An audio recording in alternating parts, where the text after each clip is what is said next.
C'est large, hein. Bah, la zone empirique, je m'en rappelle. Il y a chemin du dragon, peut-être ça. Chemin des chèvres. Diabolique, ça comme animal. Je pense que c'est Il y a même chemin du coq. Alors, on se trouve toujours dans la partie supérieure du Père-Lachaise, qui est la partie la plus ancienne du cimetière et qui représente, d'après notre guide, la partie vampirique, avec beaucoup de symboles. Vous voyez pas un truc bizarre là? Quelque chose qui colle pas. Et on Vous voit... avez deux types de sabliers au Père-Lachaise. Vous avez les sabliers entourés d'ailes de colombe, qui représentent les ailes d'ange, et quelques sabliers entourés d'ailes de chauve-souris. Quand c'est entouré d'ailes d'ange, ça veut dire la mort est un voyage qui dure un certain temps, qui se termine au paradis. Quand il y a les ailes de chauve-souris, ça peut vouloir dire que la nuit est beaucoup plus longue que prévu, que ça se termine en enfer. Là, vous avez les ailes d'ange, là, vous avez les ailes de chauve-souris. Ce que je n'ai pas remarqué avant, là, généralement, soit vous avez les chauves-souris partout, soit vous avez les anges partout. Là, le symbole est assez étrange, ça.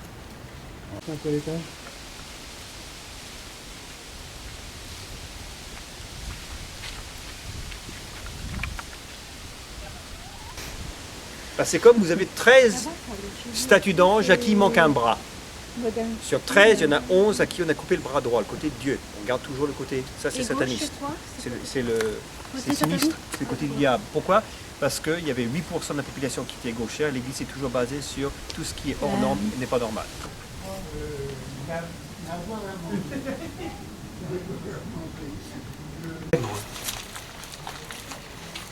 C'est un lieu de promenade comme un autre. La verdure lui donne un air de parc et les statues un air de musée ou d'église.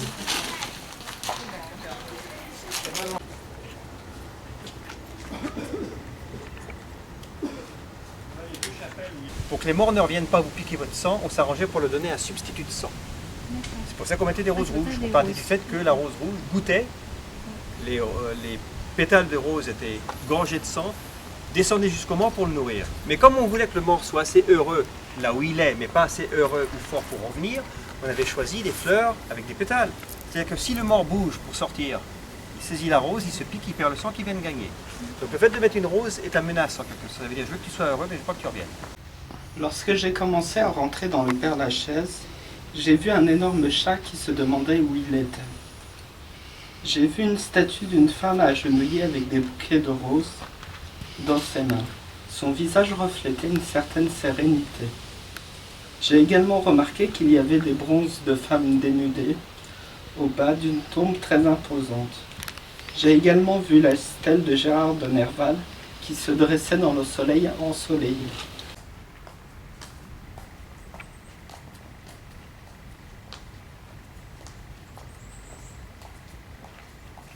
Donc toucher son épaule gauche permet de se ressourcer. Jeanne, ressourcée. Allez. On voit la différence. Hein. Ah ouais. Chaque personne qui vient, qui fait un vœu, et quand ça s'exauce, on doit revenir pour ramener des fleurs.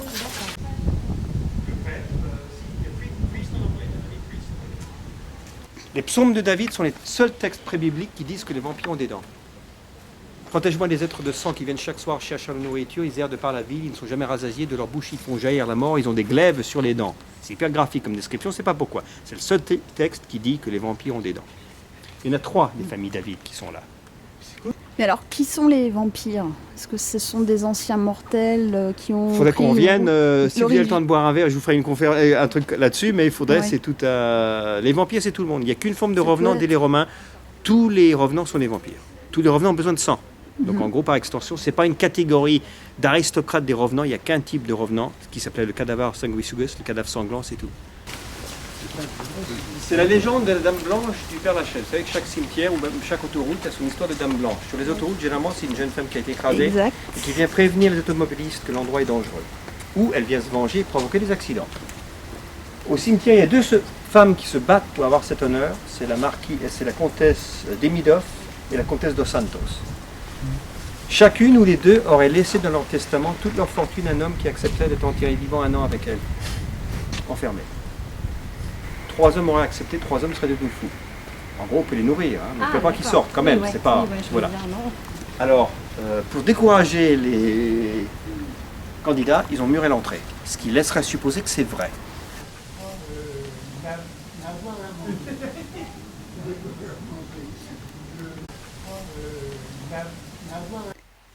Visiter les cimetières du Père Lachaise, c'est plonger dans les méandres du passé.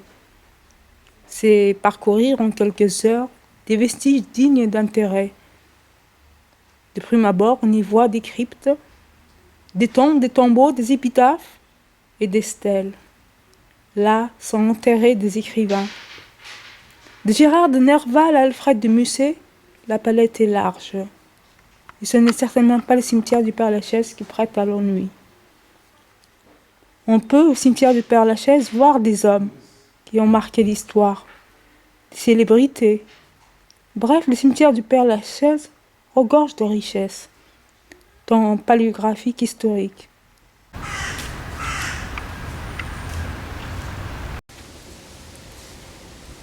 Des pierres ont bougé. Mystère. Un caveau frigorifique. Congélateur, effectivement. Pourquoi est-ce que Voltaire, Fontenelle, Diderot ont craché sur les légendes? C'est parce qu'ils voulaient. C'était des athées. On ne pouvait pas attaquer la religion de front, donc ils ont attaqué par la bande. C'est tout ce qui concerne la religion. Si les légendes sont fausses, si les comètes c'est faux, si les présages sont faux, si les sibylles sont faux, si les anges sont faux, ça veut dire que la religion est fausse. Donc en gros, les vampires et les loups-garous ont payé pour les autres. Ils en foutaient des loups-garous. Mais ils ont voulu ridiculiser la religion en ridiculisant d'abord les croyances annexes.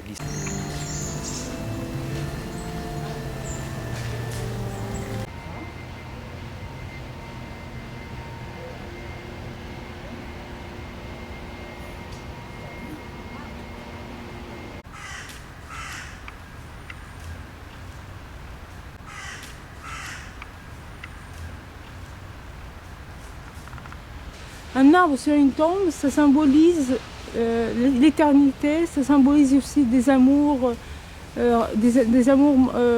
qui sont mal passés.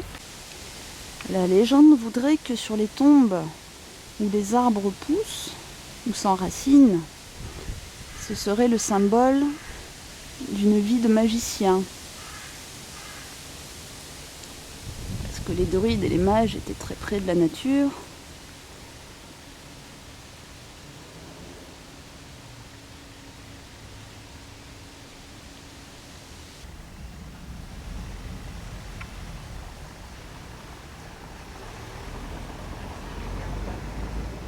Il y a une tombe magique, c'est la tombe est dans l'arbre. Le mort est enterré dans l'arbre maintenant.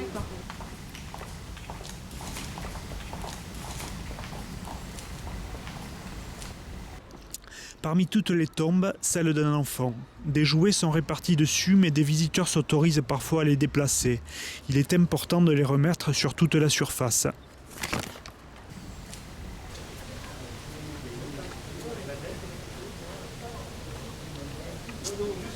La nature faite de plantes et d'arbres nous amène au Père Lachaise, un jardin de symboles et d'images. Parmi les statues et les bustes, celle d'Alain Kardec, visitée régulièrement, c'est un peu sacré. Il y a un mystère dans chaque endroit. Il se trouve que l'art, avec ses anges, forme un jardin extraordinaire que l'on peut contempler assis sur un banc ou en se baladant. Il y a beaucoup de visiteurs chaque année. Dans chaque détail, une éternité.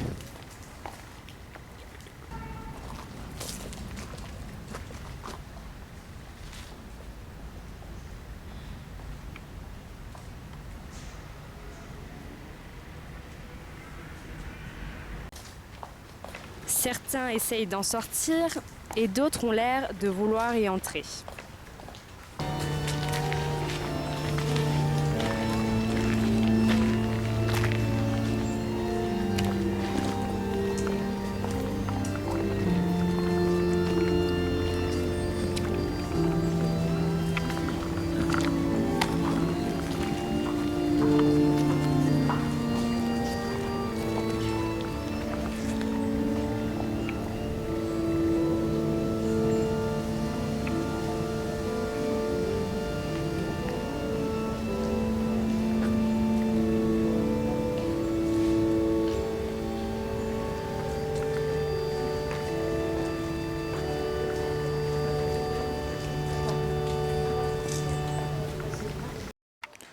Mourir, c'est quitter l'ombre pour entrer dans la lumière.